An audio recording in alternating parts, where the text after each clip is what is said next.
Now, by the way, people do ask me sometimes, a blind date, was it love at first sight? And I say the truth is, the first thing I thought when I saw John was, what a Jew. It's true.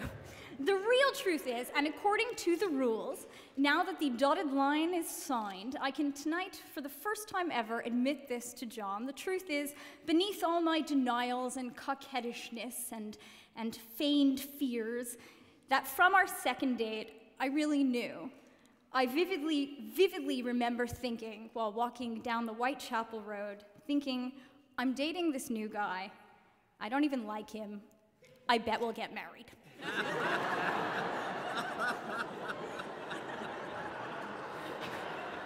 It's really true. And that's because the like that I felt or didn't feel for this person was completely different from any kind of like I had felt ever before. It wasn't quite platonic. It wasn't quite butterflies. If anything, it was more like butter with some flies.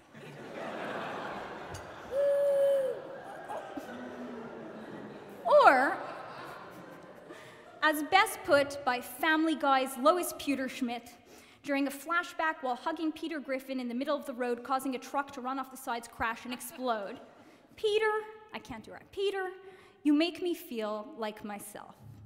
From the start, John made me feel like a lot of me, which is not necessarily great, but was certainly different. This totally new and exciting sentiment meant that we had a year of getting to know each other in London, Dubai, India, Montreal, New York, Dorset, and a year in which I got to enjoy the most blatant and frankly honest relationship I had ever known.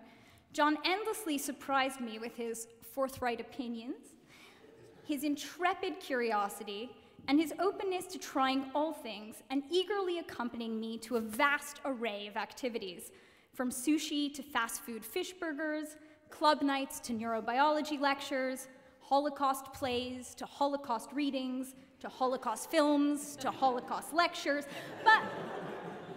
But mainly, John surprised me with his confidence and composure, always enduring my mood swings. I mean, so much so, I had to stop having them because it wasn't even fun anymore. Endlessly listening to my neurotic ambivalences about my career, assuaging me when I felt anxious or panicked or violently insecure instead of taking it personally. John, you have truly amazed me with your maturity and your patience, and I hope you are happy that now that we are legally bound, you can drop the act.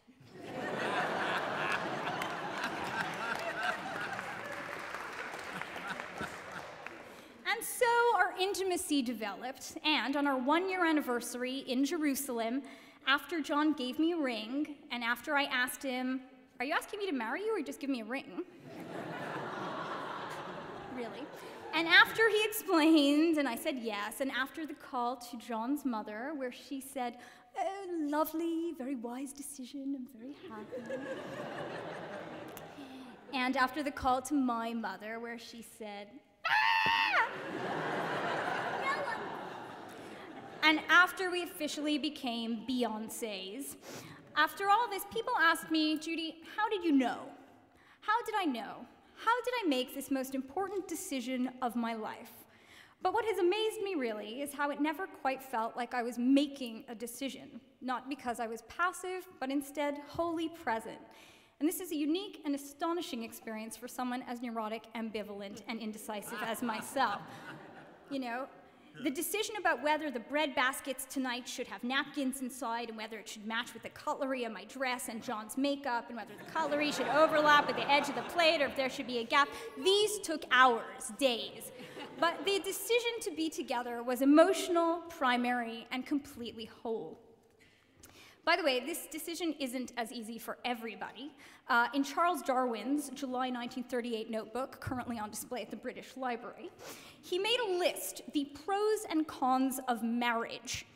Under marry, Darwin had noted children, constant companion who will feel interested in one, object to be beloved and played with, better than a dog anyhow.